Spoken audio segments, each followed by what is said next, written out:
Hello, welcome to the Creatives with AI podcast.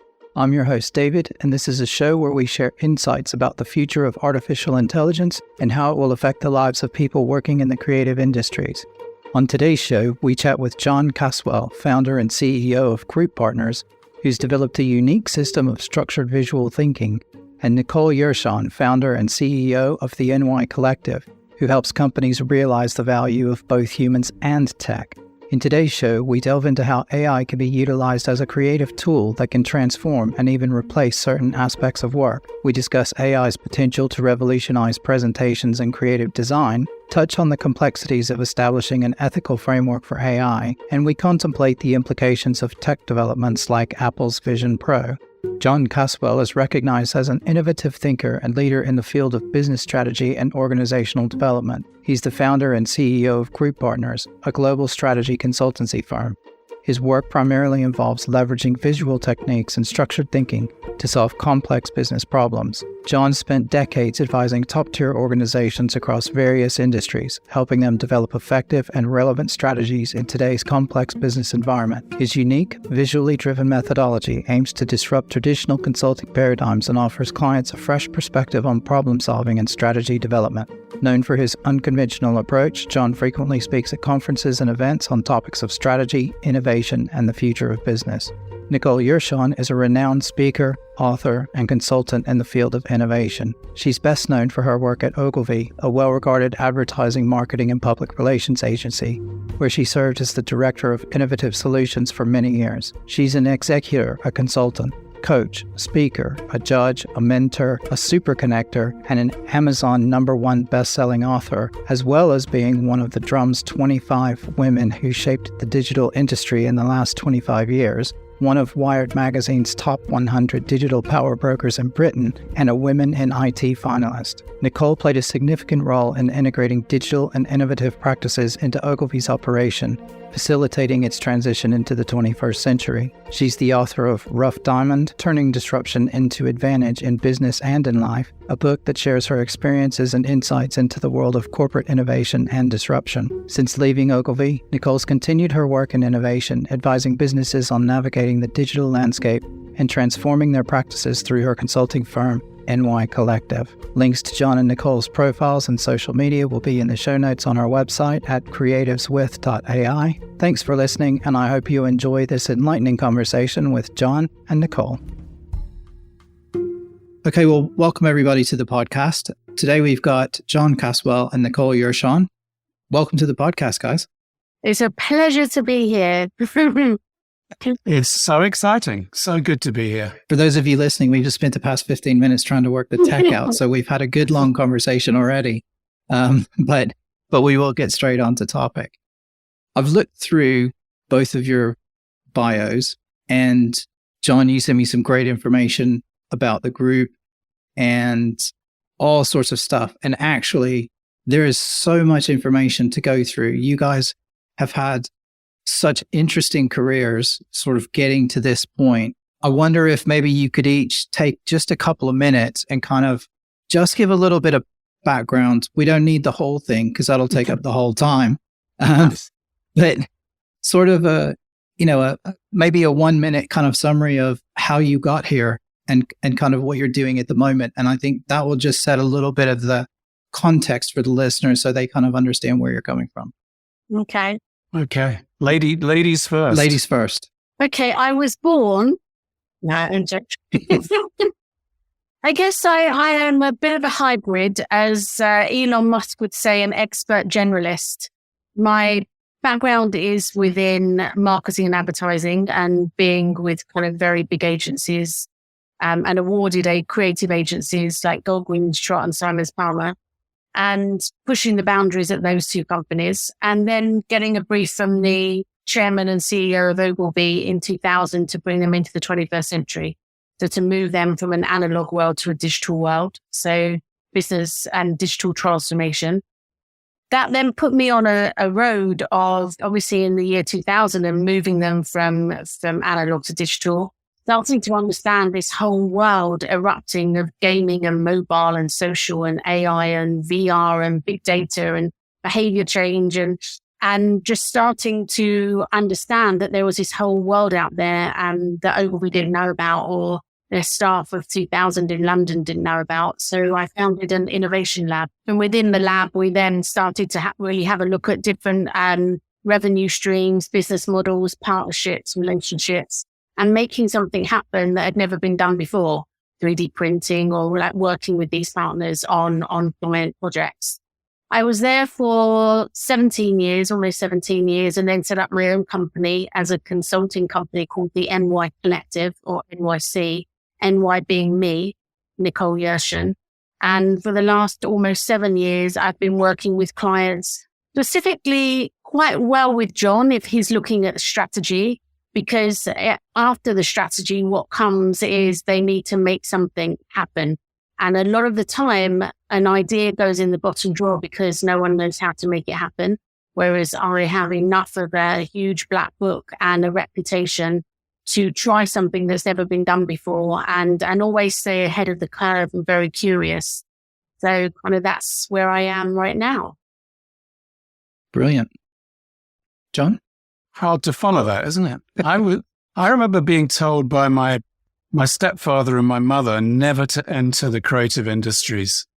My big passions were rock music, art, creativity, painting, drawing, being interested in the creative side of the industry. So they said, under no circumstances must you ever do that. So I went to art school and left home. And exactly as a child should do. Exactly. So I was a bit of a rebellious, not interested in authority figures particularly, and that's true today, I guess. So I was lucky. I was in Cambridge at the time when the microcomputer industry was being born, and friends of mine made a product which they got very lucky with and sold to the BBC, and it became the BBC Micro.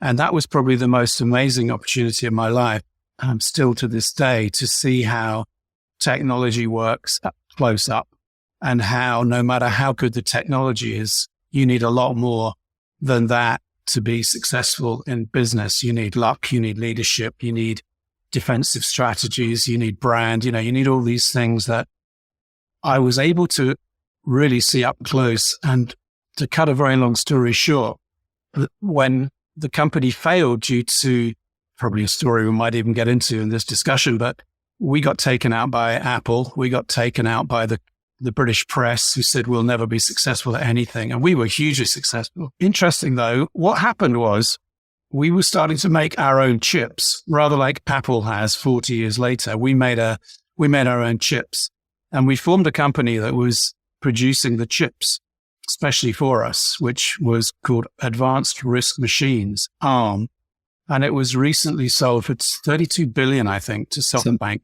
Something like that. Yeah. NVIDIA, a huge amount of money, so it was a great privilege to witness this journey.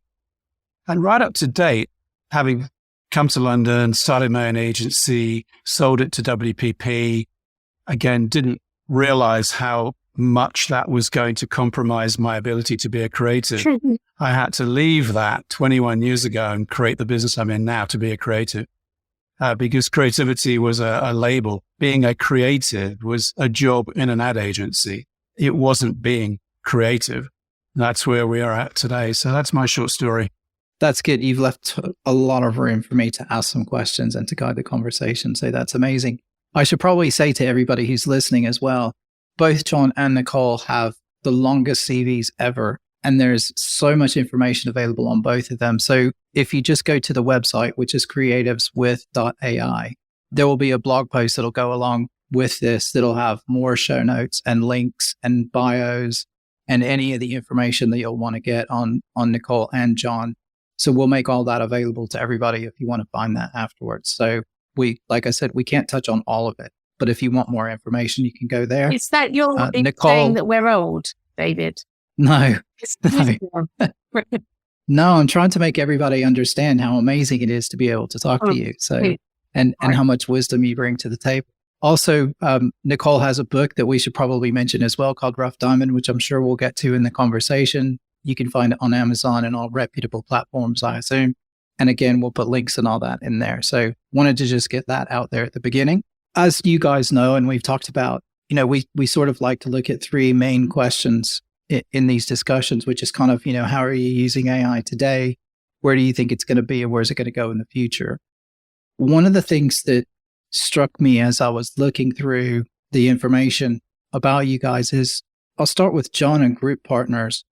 You talked a little bit about starting your own thing. And what I found most interesting about that, maybe you could talk a little bit about this, but the work that you do with Group Partners is very A, creative, and B, to me, it feels like it's one of those very specialized businesses and activities that probably will be fairly well protected from AI for quite some time.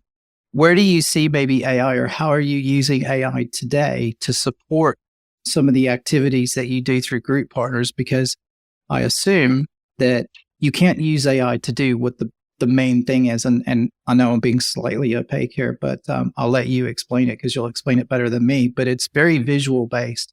And I think to do that requires a human. I don't think you could ever get an AI that would be able to do that. But maybe you can talk a little bit about, are you considering using AI, or how are you using it today?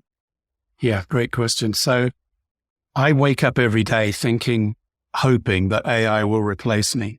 I find that the kind of healthiest start point for a discussion like this.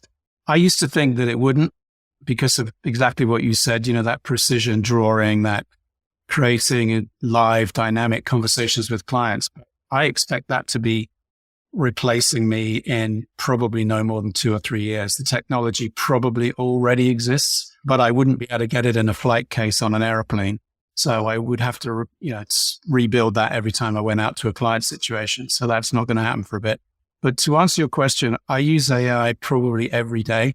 And I think probably increasingly in the way that a lot of people are starting to use it.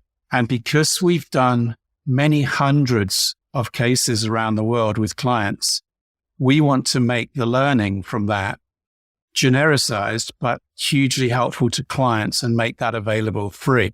So that if I was a client in the future, I can ask it a question, which might be, I need to create a strategy for my firm with these characteristics, these criteria, these outcomes, these objectives.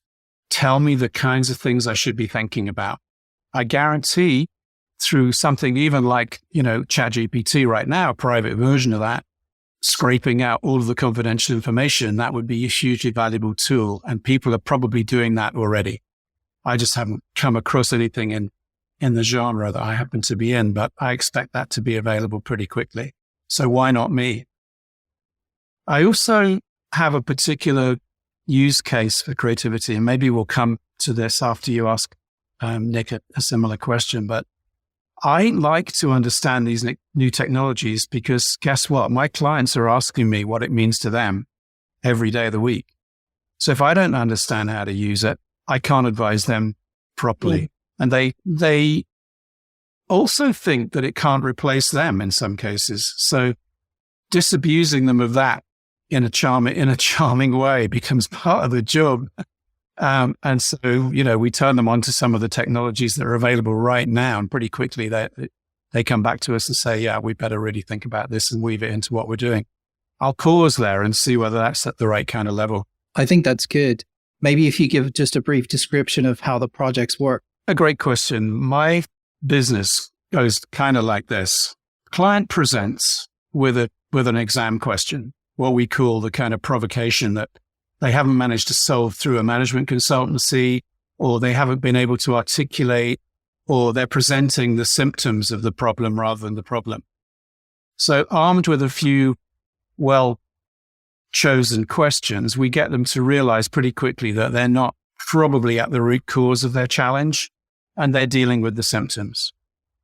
Next, we would suggest to them, once we've won their confidence, that kind of questioning would be well placed to the entire enterprise and get everybody's fingerprints on any change program or future strategy.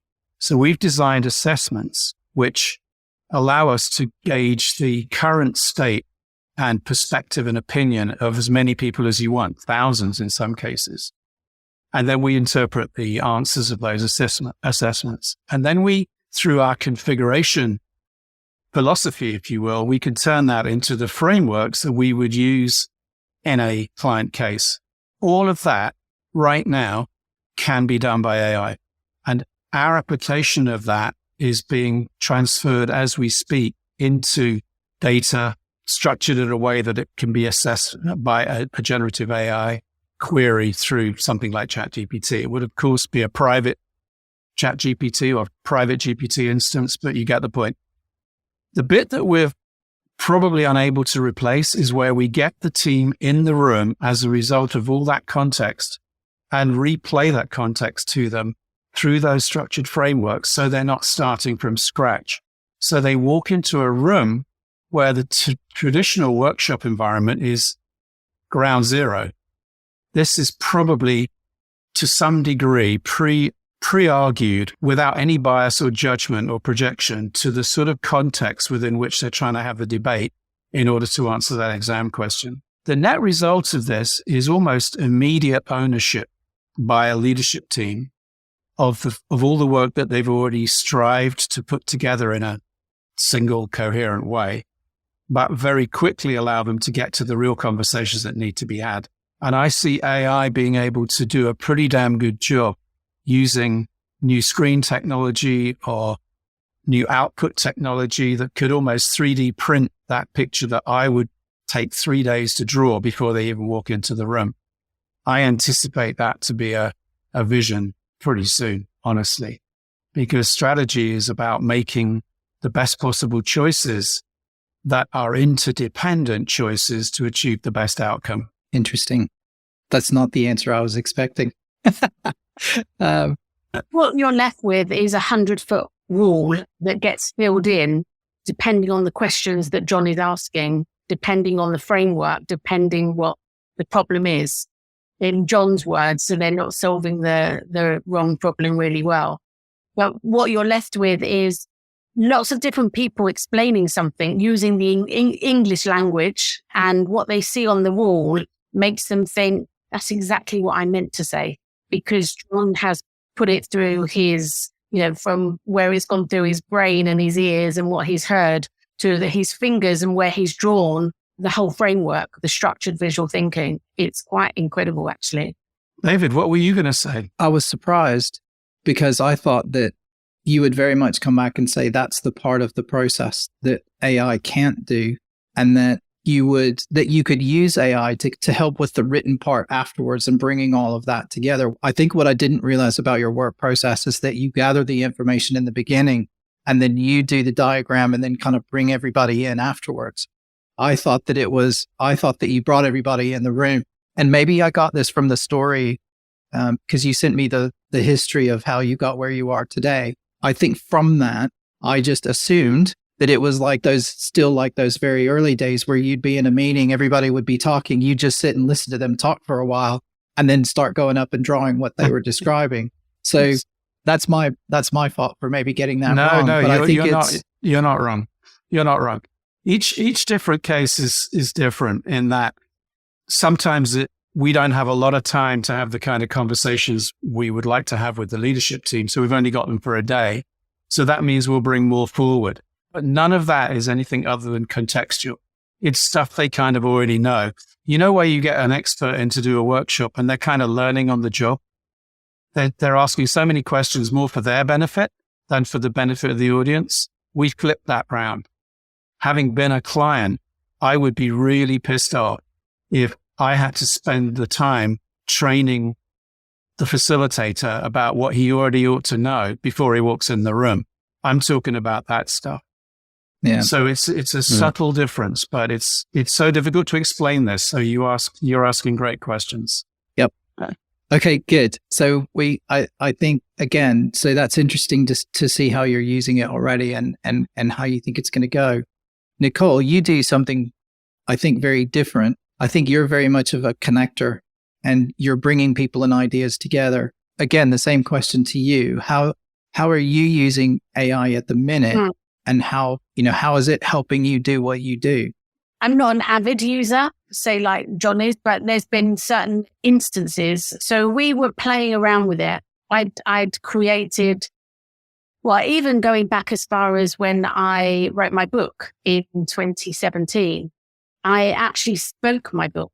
So we used a version of AI. It was an app called Day One, where you spoke into it and it understood what you were saying and then typed it. So, and then I needed to kind of go back in each time I'd talked a paragraph, just make sure that the spelling was right. And then it would learn, if I was talking about Dave Trott and they'd called it Save Trott. Once I'd made those changes it understood the changes and I was able to speak my book, 15, 16 chapters later and we'd finished it. So I was using it then and found it incredibly intuitive and useful, to work, like an assisted friend, if you like. So, and could see the enormity and the power of it. And then even recently I created a semester of learning about the human being, a human as tech. So not even understanding all the technology that was out there, but understanding the human. And then did a year's kind of learning as to how technology and human balance together.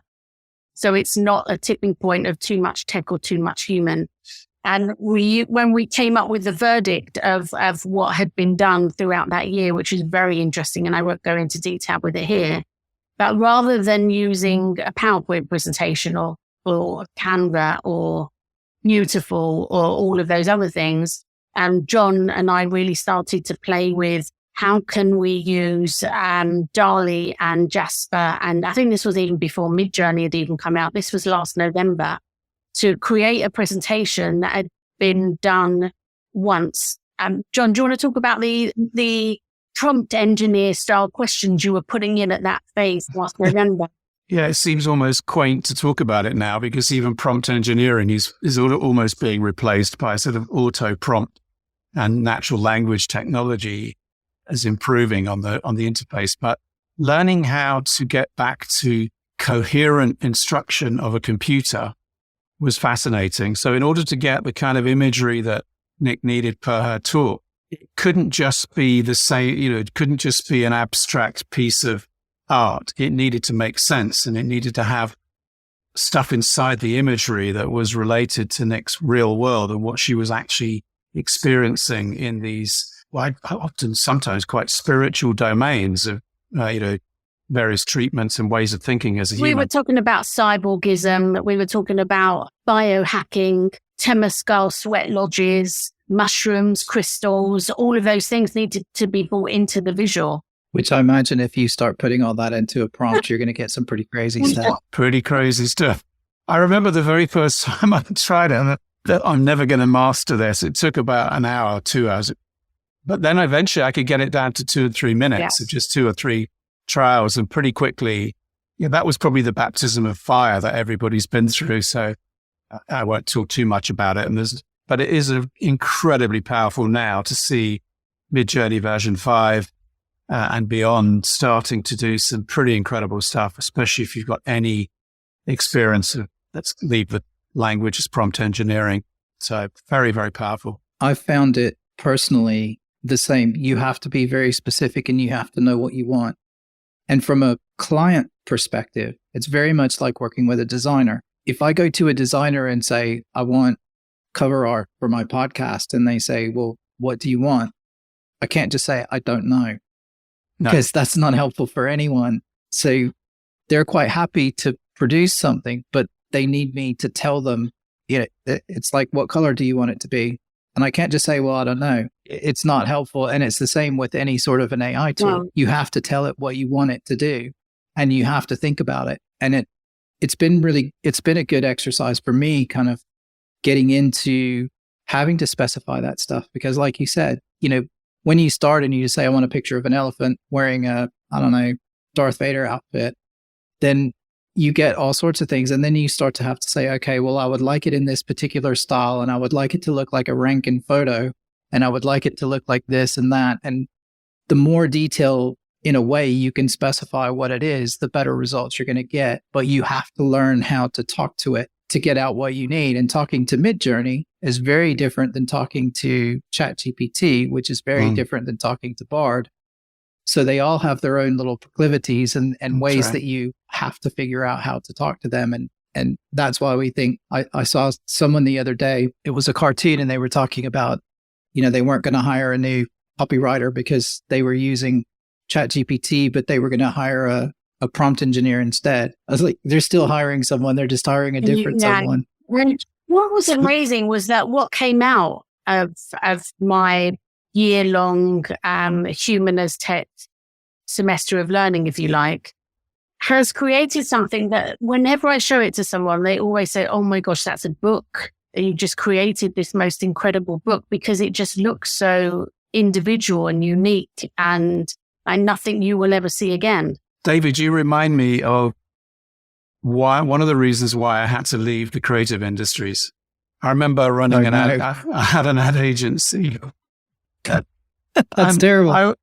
For many years, I worked in ran my own marketing company, sold it to WP, I mentioned earlier. I was amazed at the number of times people would come into me and say, can you just do me an ad? And so this was almost at the beginning of me bringing back my framework thinking from my Acorn days into the agency industry. I'd say, why? And they say, well, because, we need to create more growth or more profitability or launch a product too. And I say, well, okay, great. Who to? And they say, well, audiences, all sorts of audiences. I said, can you be a little bit more specific? And I'd go through this whole series of questions, and on one or two occasions, the client would say, can you just do me an ad? And I would put my head in my hands and say, I can't just do you an ad. And it's almost like we're in the same situation again. If you cannot articulate a good brief, scope and frame what it is you want, you're going to have just the same challenge with computers and technology, particularly AI at its current state. Do you think that it's actually going to be the other way around? If you're an agency and I come to you and say, do me an ad, and you say, great, I can make you 10,000 different versions of the same ad that will target every niche, every type of little market, crevice that you want to get into. And it will take 15 minutes and it will cost you, the same as it would cost for us to do a traditional campaign. And then we can target that ad to those people extremely specifically. Like, that's where I see AI is going to really change the game. Yeah. Is that it is going to take that situation where somebody just says, well, I just want an ad. And the people that are using AI are just going to say, okay, that's fine. And they'll just go create hundreds of versions. There's a gentleman from an agency named Rob who I'm trying to get on, and he does a lot of video type work. And he's shown me some examples where they're doing that. And when somebody says they want an ad, he can create like 300 different ads with different looking people in it. So he can have men, women, different colors, different hair color, different style, different everything. And it's the same ad, just with different people in it. And he can create that in like 5 minutes, where he could never do that before. And so is that going to change? Do you think that's going to change the game entirely? Well, we were seeing that. I don't know whether, and John will also come at it from his point of view, but many years ago with digital content optimization, dynamic content optimization, DCO, and where it was exactly that same equation. I mean, I know someone who runs the company who delivers whatever, which way, how, why, thousands and thousands of pieces of content. So that for me doesn't feel very different. John? I'm going to completely agree with David and then come at it from a completely different perspective. Mm-hmm. I'm reading Marina Hyde's book at the moment. Marina Hyde, she writes a column for The Guardian. It's just stunning. And she said, in reference to something, I can't remember exactly what, that advertising is like someone took a shit in my head. Yeah. Okay. And I can see to that. me, it sums up the state of advertising today. And I think you don't have to play this forward very much before you start to see the same old stuff. And I think that the way that this wave will go, if I had anything to do with it anyway, would be that we have much more opportunity to get out of ads and into something a little bit more intellectual and hopefully more rewarding. And creativity will have a real role to play in that. And I'd be interested to see how these types of new systems can retain a degree of creativity and sophistication without taking a shit in our brains. Because listening to anything and watching. We don't watch television, but I do listen to radio. Paid not to, and that's a privileged position. I accept that. But honestly, there's got to be something better than the sort of crap we have to put up with every day. It's funny you say that. One of my thoughts about this, and it bleeds over into social media, but one of my thoughts is that I think that AI could ultimately be the death of social media, because we're going to get to a point, I think, where there's going to be so much doubt about anything that you see or read or hear, that the whole idea of social media being people connecting to people is going to completely go out the window. Totally out the window. Yeah, you're going to get to a situation. I think someone said 2024 is going to be the last real election that we're going to have, because anything moving forward after that is you're not going to be able to trust anything you see, any videos that you see, anything that you hear, sound bites, any of that. You're just not going to be able to trust that it was actually the person. So unless you were there physically and saw them say it, and then even it's sketchy, you're not going to be able to trust it. Unless we can use the same systems to mitigate that. Or watermarks, maybe. I don't know. I mean, this is a really big debate. It's a whole other debate, isn't it? It's a whole other podcast in many ways. I think I completely agree with you. And I think, though, we have to hope that people, if they choose not to go on social media while that's happening, that'll certainly be me. I've already come off most social media already. So, yeah, but I get the point. It's a real risk. It's a big challenge and a big issue. It'll be interesting to see how that plays out. But I think getting integrity, authority, trust, morality, ethics, and social standards back into these systems is also feasible. Yeah. So I don't know. So, Nicole, if you get out your crystal ball and you look 5 or 10 years in the future, where do you think we're going to be in that time? I'll leave it as an open question. I won't put any conditions on it. Just where do you think we're headed? Weirdly enough, I haven't worked in advertising not with agencies, for instance, in the last 6-7 years since I kind of left that world. I think we had an event recently, and it was lovely to see you there. It was the good, the bad, the ugly with AI. And that's... Sorry, I talk too much. Well, but that's because I am so conflicted on a daily basis from a note from Androsine Horowitz of it's the savior and how incredible, and lists everything down, which I agree with. And then there's Stephen Bartlett coming with an emergency episode with Mo Gaudet, who's ex-Google, saying, really, I'd put off having children. It's that bad and that catastrophic. And so at the moment, I would like the optimist in me, like when I was optimistic when the web first hit and social media first hit, and we were so excited about the good it would do for the world and connecting and knowledge share and change. But obviously that didn't go so great. So I am still conflicted. The optimist in me would like to see that it's going to be amazing with health and education and all of those things. But I'm frightened, as in watching the AI dilemma, which we should also put up in your notes. I'll put a link to that for sure. Yeah, it's also frightening that we haven't got any guardrails in place. So I can't, crystal ball time or spotting trends time, I really can't call it. I know what I'd like to think, but I really don't know.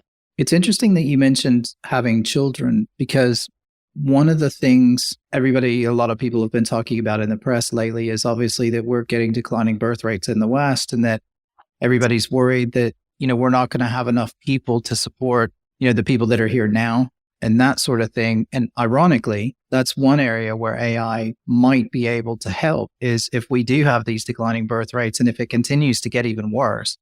I mean, I completely disagree with him about that. I don't think anyone, we can't stop having children. But I do think that in that environment where we do have these declining rates, I do think that's where there might be some light at the end of the tunnel for some businesses, which I find slightly ironic. But there we go. We're still going to need people to take care of us, and we as a creative community tend to focus, I think, and over rotate on this because a lot of the tech has never come for us before, and it's new. none of the previous revolutions, they've all been around physical activity and moving people from doing really hard labor into making that labor easier. And we've replaced a lot of jobs, but those jobs have shifted into knowledge work, and nothing's ever come for knowledge work before. And now it's coming for us. Yeah. And I think, we're going to have to readjust our perceptions of what we do. But that's an area where AI might be able to help. John, I'm interested in your thoughts on that as well. Sort of, how do you see it maybe playing out? People who listen to the podcast all the time will know, and I bang on about this all the time, is my biggest concern is that we'll use AI as an assistive tool now, but what that'll mean is we won't have to hire those 5 or 6 people that we would have hired because we had too much work on, and that those people aren't going to get trained up, and that 10 years from now, we're not going to have any experienced people because we didn't have to hire them in the first place because AI helped us. And then where are we going to be? But I don't know. Some people violently disagree with me about that, and some people don't. So I'm interested to know what you think. Yeah, I think it's the central question, isn't it? I think it goes back to the whole point about creativity. I mean, to me, creativity is problem solving, always has been. I made the big mistake of going into the creative industries because I thought it was creative, and I had to come out of the creative industries because it's not creative. It's not solving problems in the way that I think creativity can solve problems. To me, I agree with you completely that it is a kind of sidekick thought partner. But if the application is that we are struggling as a society, then that's a business model for creative people. If the exam question is we're struggling to maintain entertainment or sport or, all the other industries that are likely beneficiaries of this stuff. I have a few pet ones actually that I think emerge as a result of this, in that, the world will need much more people in the whole area of ethics, policy and regulation, for example. The world will need more data analysts to be able to feed and train the AIs. They'll need a lot more system support and dev. And even when you see people putting AI into their businesses, they're actually having to retrain people to keep the thing live and pertinent. I don't think that's necessarily going to go away in the short term, perhaps over time. But it will also spawn, I think, a lot more stuff in the kind of areas of new technology creation, new product development, new industries around, for example, hospitality, leisure, free time, basic income, all of that kind of stuff. So I'm very optimistic that once you apply real creativity, to answer your question, to creating revenue and businesses, that's where we will go. At the moment, the preoccupation is on the actual technology and less on the applications of that technology. And as we know, they said the same thing about this when the wheel came out. That's going to kill all my horse or whatever it's going to kill. Yeah, they say it every time. They say every single time. So I'm pretty optimistic. I'm going to dive into it, bring it on, because as a creative, I see it absolutely as a thought partner, sidekick, co-pilot, riffing.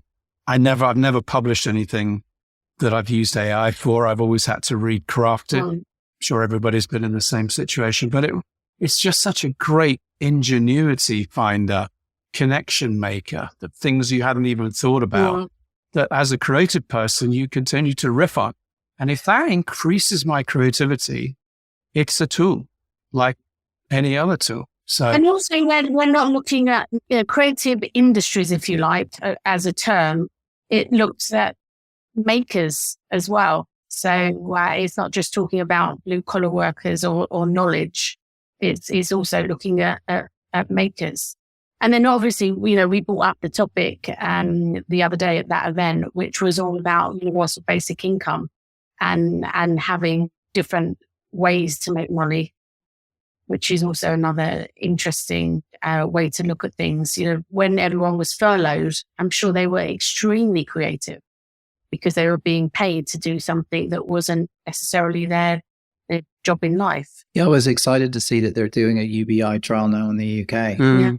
Yeah. Which will be interesting to see the results of. I think from what I remember, they've been broadly successful where they've done trials in other places because people just took that as a little bit extra money that they could then use to pursue those things that they wouldn't normally be, able to afford to do. So, That's right. and a lot of it is creative in nature. It's music, it's art, it's those sorts of things that people tend to go to. That yes, there will be tools that will create, AI music and AI art and all those things, but it's kind of like digital photography. If you remember back in the day, there was much consternation in the photography business about, did you use a digital camera or did you use film? And for a long time, we had the purists that were like, no, you can take my slide film from my dead cold fingers kind of thing. And they now all use digital. Yeah. And you can't even hardly buy film anymore. It's just, I don't think it's degraded the quality of the images that you get, but it has fundamentally changed the way you create images. I only mention it because I'm quite a photography buff. And I remember you used to have to really think about what you were doing before you did it, because you had 24, 36 exposures on a roll of, sometimes even 12 on a roll of film. And you had to really think about what you were doing because you didn't want to waste it. Whereas now you can take 5,000 images, you can sift through them and pick the best 4. Yeah. It's a completely different game. So you don't have to be as thoughtful. But again, at the end of the day, does it matter? I'm not sure it does. That's a great example, David. I mean, that whole technology fueled a business like Instagram, which was an exponential industry, with very few people in it, but doing major things, and that Instagram, like TikTok, has spawned a whole lot of other industries because people have seen how they can make money out of becoming a singer or a craft of some sort. So we don't know what this is going to do, but if you're a real creative, you will, what's the phrase? Necessity is the mother of invention, right? So if lots of people are sitting around doing nothing, there'll be plenty of people out there being creative about what can we do with that talent. That's exciting for me. I was talking with a guy downstairs this morning. If you use AI to support you in your work, do you tell people that you've used it? Yeah, definitely. Yeah, I do quite a lot of blogs, and I always quote Midjourney if I've done an image with Midjourney. I don't tend to write using AI. I don't tend to get, ChatGPT to write a blog for me, but I'll definitely use it to research, the 15 types of language, ideographic languages in Japan, for example. Well, I wondered where you got that from. I haven't published that blog yet, Nick. You're in a privileged position. It'll be out by the time this comes out, I'm sure. Nicole, what were you going to say? I saw you were answering as well.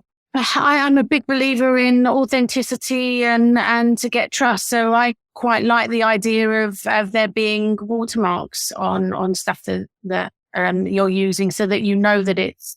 I think one of the biggest problem with me with Twitter or anything like that is you just don't know if it's a human. It really, what have you got to hide? It should have been set up, knowing that you can only set it up if you are a person. And I feel the same about using AI. I mean, if it's not a person, just say it's not a person. Have that out there. Be honest about it. I was working on a social media platform or a Twitter clone, and the whole premise behind it was that it had to be verified accounts only. Yes. And it would cost a little bit more money on the front end to do the verification. But our idea is that you need it to be humans. Yeah. And the only automatic feeds that you would have on the platform would be news feeds. And those would be clearly identified. So if anything connected via an API or anything like that, then it would be clearly identified as that. So because we know that that's a necessary part of it. So we want those breaking news feeds, and we want the funny, humorous feeds. And there's some other things that I think everybody does want, but we just need to clearly, do that. People will hide behind the trolls, for instance. If people can't see that you're a proper person, then you won't be so honest in being a troll and being mean and nasty. If someone can actually push it back to, okay, that's Bob at number 19 down the road, and they won't be so open to publishing the vileness that is out there at the moment. That was our thought. Yeah. That's literally what we thought. I think we missed the window. I think there was a window when Elon got involved in Twitter in the beginning, and there was much upheaval in the social media sort of market, particularly around Twitter and those sorts of platforms. And we saw a proliferation of tools that came out, and we were very much trying to get in the mix, but through a couple different things, personal reasons and whatever, I think we missed the window. But shameless plug, if there's anybody out there that wants to help support us and maybe give us a little bit of funding to get that going, I'm sure we could do it again. But no, I thought it was interesting, and I thought the question about, do you tell people? And Nick, I remember at the Fearless event, we did talk about that. And one of the things that always strikes me about the watermark argument is that 100%, as sure as somebody comes out and says, we have to watermark everything, that there will be a tool that will appear on the market within 24 hours that will remove the watermark. Yeah. So it's the new arms race. It is. And I'm not, I don't know how that would work. So yeah, it's like the ethics question. The ethics question always comes back to who's ethics. Yeah. That's right. Who gets to decide. And I think, again, that was a topic that was raised and at the Fearless event. And the difference in how, we were in Japan recently. Oh my gosh, we just had this overwhelming feeling that the West have got it so wrong. It felt very, that whole thing was about people feeling harmonious and respectful to each other. And it just doesn't feel like that. And I don't know where we lost that. I think we had that at some point, maybe. It feels like we've lost it over time. But again, getting back to the sort of the AI thing, I think you're right. You've got the sort of Far Eastern, you've got the Middle Eastern, you've got the Western liberal European, and then you've got the North American. And then you have sort of Southern Hemisphere, which has their own set of values and things as well, which I think is what's going to make it really difficult to decide on any ethical framework. Yeah. I saw Sam Altman talking when he was in London, and one of the things that he was talking about is more of a federated system where you might have a controller AI that you would talk to, and that would do the ethical bits, and it would decide what it could show and what it wouldn't show, and it would define bias and those sorts of things. But what it would do, that would be its only function. And if you asked it to do math, for example, it would go away to Wolfram. It would get Wolfram to solve math problems. Or if you wanted to play chess, it would go to the chess API or whatever. I thought that was a really good example of how we might be able to address the ethical issue. Well, as long as it's not run by the advertising industry. That's what has ruined social media with eyeballs and ads in front of people and paid for. Yeah, the ad tech industry has a lot to answer for. That's for sure. And I used to work in it. It was funny you mentioned the targeting, because back in the early 2000s, I worked for a company and we did behavioral targeting on websites. So we could actually change the content of the website in real time based on your behavior on the website. Yeah. So we didn't even have to set a cookie or know who you were before. We could literally just tell by what you were looking at in your behavior, how to change that. That was way before its time. I'm sure you haven't missed the announcement from Apple about the Apple Vision Pro. And if you even spend more than a minute on it, you realize the kind of sensor technology, the eyeball scanning, the control using gestures and pinches, and the fact that you can have 100-foot screen to watch your movies on. You think about that in relation to where I'm thinking optimistically about my business and seeing how AI can replace me. I can see how using that product, I could have a session with 20 or 30 leaders in their own home. I'm facilitating what appears on the screen that they're looking at, and they can control their input and contribution in real time without ever getting on a jet plane, without ever being out of the office, still in, like we're having this discussion now. If I could draw on the screens that we're sitting and looking at, I could have probably drawn quite a bit of this conversation right now. And it would be perhaps a more interesting representation for some of the people in the room. And we'd have got your Twitter replacement in there, and you'd have got investment, and shame you didn't mention that earlier, right? So I see that as being fascinating, a fascinating future for where some of these things are more likely to go over time. I was slightly underwhelmed by the Apple presentation, I have to say. And the only reason is because my son's been using a VR headset and playing and doing stuff like that for about 4 or 5 years already. And I get it. I completely understand Apple. I know you're a huge Apple fan, and I am too. I use a lot of their stuff. Their computers are amazing. The phones are good, but it felt a little bit like, sometimes Apple's criticized for being a bit late to the party, and then they say, "Hey, we invented this thing," and it's like, no, that thing's been around for ages. Like the phone turning into a clock. Like Android phones have been able to do that for years, but they make it out like, oh my God, you can turn your phone sideways, and it's like a bedside, clock for you. So I felt a little bit like that, but I'm interested. Actually, you're the first person I've heard who felt like they had a really good use case for it. Yeah. And I wonder is it something specific about that particular product? Is it because people can use their hands more to do it, right? Is it because you don't need the controllers or? I've got to be careful because I haven't got my hands on one yet, but I will be a very early adopter, as will all of us at Group Partners, because you're looking through the device at something that you can stage and introduce into the scene. Yeah. So you're not claustrophobically in that death valley of putting a headset on. I've bought several headsets and tried them on various occasions just to see how this technology's moved on.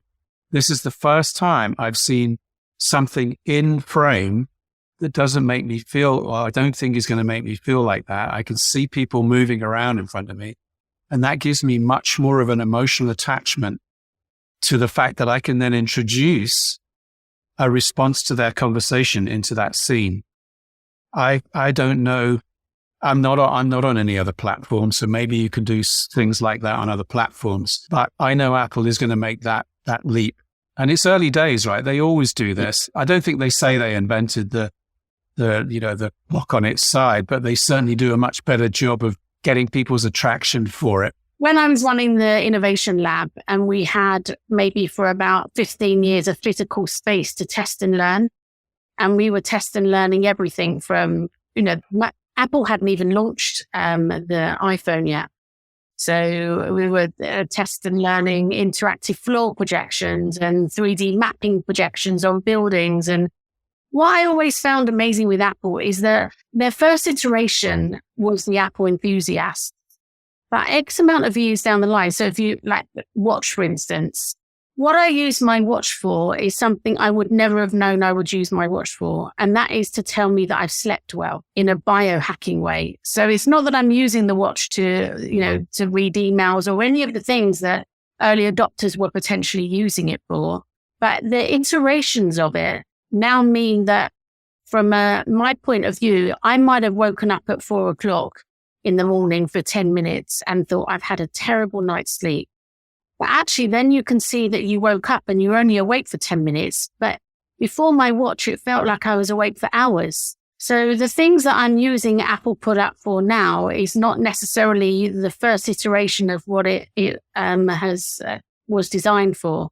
And that's where they use creativity to understand then biohacking.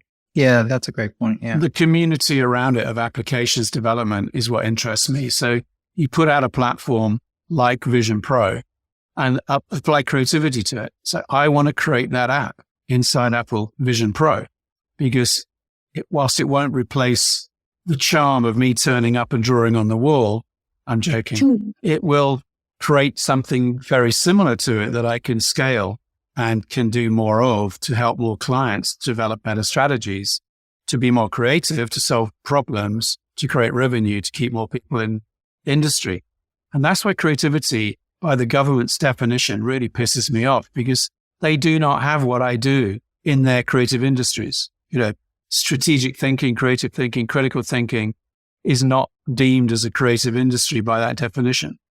And whilst I don't care about that, I find that interesting that our kids are growing up thinking that creativity, like I started at the very beginning of this discussion, my parents telling me, don't go into the creative industries, you'll never make any money. It's just not true. The definition of creativity is what we've been talking about on this call, I think, is finding opportunities to create value and impact for society in ways that we can't imagine today. I thought it was interesting as well that they put computer games, but they don't put software development, right? Which I consider just as creative. Yeah, totally. And I think it's but again, I think this gets back to the core of what you're saying. It's how people think about creativity and the creative process. Yeah. And I think a lot of people also, I've started to put a little blog post together around that, defining, what are the creative industries, and what is creativity. It kind of reminds me of the expression. I don't know if you've ever been in sales meetings and sort of sales training, and they talk about the fact that if a lot of people have to get over, they have a perception of what a salesperson is, and they think, oh, that's not me, because they think of it's always like a used car salesman, or an estate agent, or something, really high pressure sales kind of thing. But the example that's always given is, look at a 5-year-old trying to convince their parents to get them a piece of candy or to get something in a store. Like, they are the best salespeople in the world. Right. And, we all have that in us somewhere. We just have to get it out. And it's the same. I think people either think of themselves as creative or they don't. And the people that don't, and this was me for a very long time, I just had convinced myself in my own head that I wasn't creative. Yeah. And so I never thought about it that way until I got a bit older, and I relaxed into myself a little bit. And then my wife plays guitar. So she encouraged me to just pick up and just play around. And I'm like, oh, I don't know how to do music. And she's like, it doesn't matter. Just play with it. And then she got me in and started showing me how to play guitar. I'm terrible at playing guitar, by the way, but I know the chords and I can play a few songs, 3 or 4 chords, and it's basic and that sort of thing. But there was a real shift, I think, internally in my own head about understanding that, maybe I could do something that's a bit more creative. Yeah. And for sure. And it's opened up a lot of areas. And so I totally agree. And I think there are a lot of jobs that are actually creative that aren't on the list. Totally. It's interesting. Sorry. So go on, Nick. We need to change the list. Yeah, the list needs to change. I think creativity is a fascinating piece of construct for everybody. The whole point about, creativity ends when you're 13. They tell you to throw all your crayons away and get serious, like my parents did. And creativity to me now is a bit more around, not only is the obvious problem solving, but 2 types of creativity. Does a blank sheet of paper scare you or inspire you? And both. Exactly. Both in equal measure. The right answer. Because if the blank sheet of paper and you have a theory for it, you come at it with humility rather than ego, you can start to populate a frame. So this goes back to the taking the brief thing back in the day.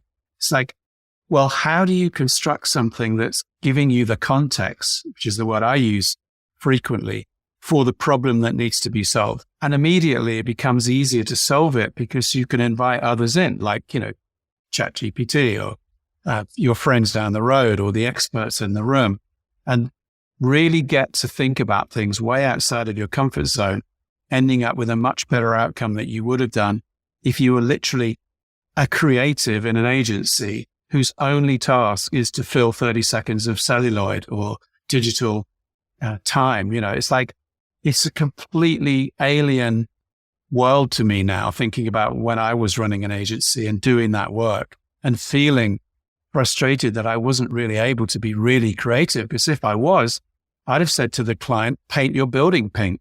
Right. It's just that. And we would never have had Fearless Girl in front of the stock exchange in New York. And it's just, people thinking differently is just such a beautiful thing. And we get told not to do that through our education system. And don't get me going about that. That's a separate podcast. Podcast. We'll go down that road another day. Yeah. I totally agree with you. Do you think that part of the difference is, I know even we're all of probably a similar age, I think, but certainly when I went to school, you were never encouraged to fail. Failure was horrendous. Okay. It was bad. It was the worst thing that could happen. Whereas I think a lot of kids today, I know my son, he's doing his GCSEs right now, and he's encouraged. There's more of an attitude of, it's okay to fail. It's that sort of, Silicon Valley type thing. It's fail fast, which I don't necessarily agree with either.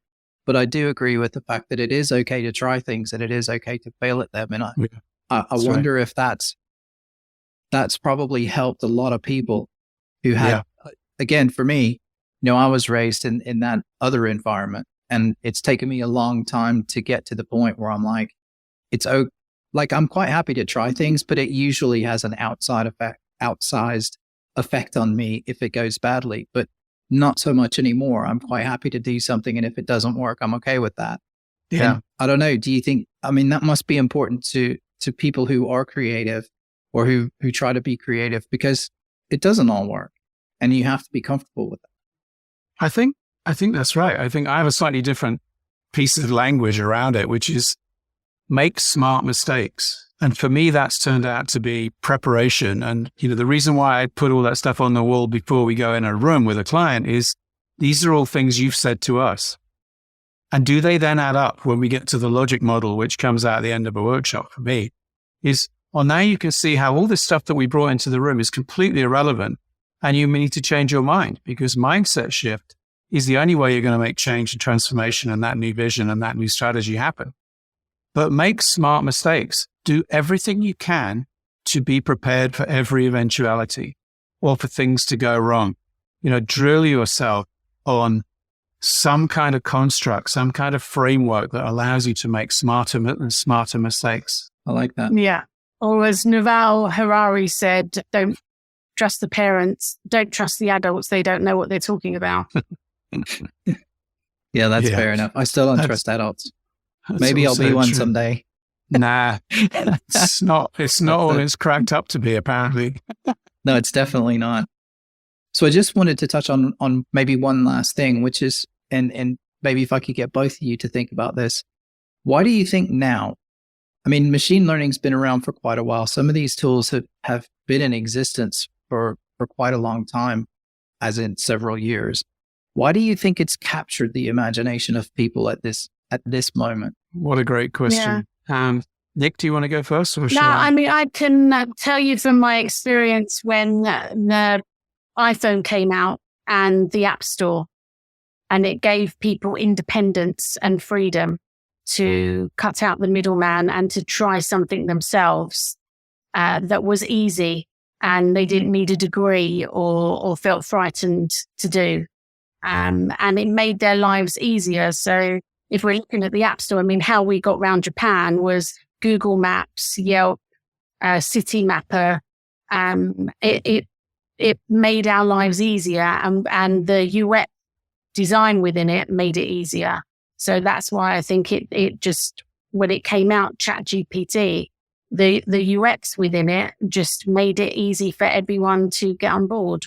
I think it's a word you used earlier around the fact that this has not been available or hasn't really tackled the knowledge worker. And I think the vast majority of people found this a really compelling way to be smarter, quicker, to do stuff that knowledge workers was this sort of domain that was separate from them. Now it's democratized the ability to be smart for an awful lot more people. So I think that's played into it. I think that progress is an interesting thing. I think the whole idea that it's been accretive, this has been emerging for a long time. I think just enough of the consciousness has been pricked by this idea that computers can really help us and be, help us to be smart. I think COVID probably gave people a lot of time to look back and think about different ways of thinking and working. And I think they had time in their lives to think, I can't carry on like this. I don't want to just be working in this environment where I go to work and do exactly the same thing as I did yesterday. And I think this, in a strange kind of way, whilst it's going to replace a lot of those rote tasks, I think a lot of people are saying, good riddance. Let the computers and the robots do that. So I think it's a great question that I hadn't really thought about until just now. Sorry, I surprised you with that one. Thanks for that. Surprised you there at the end. Yeah. Brilliant.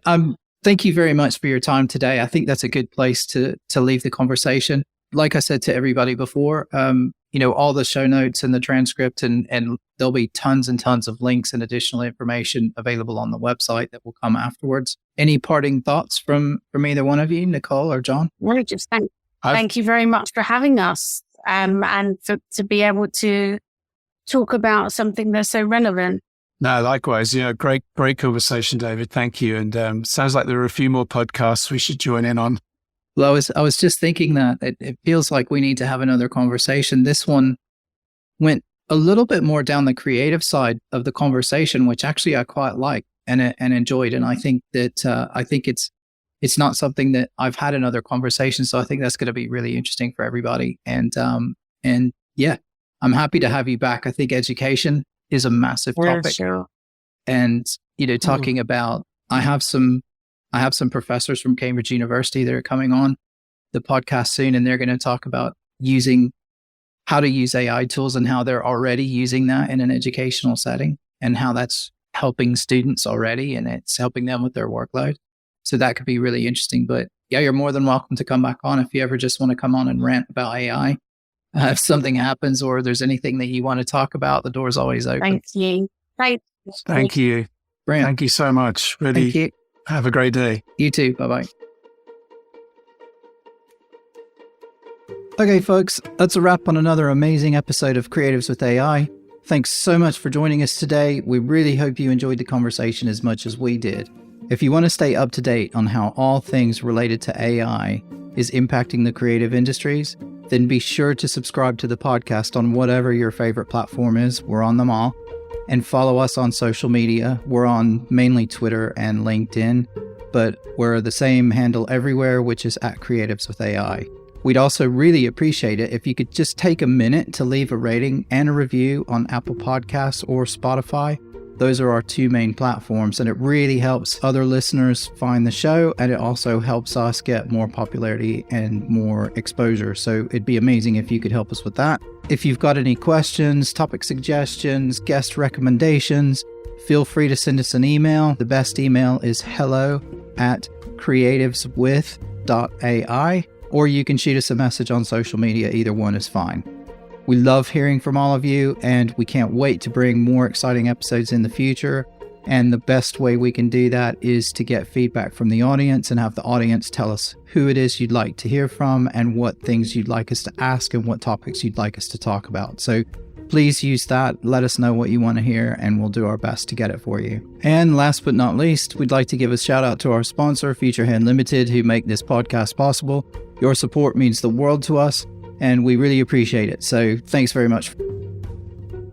That's it for today. So until next time, take care, everybody, and stay curious.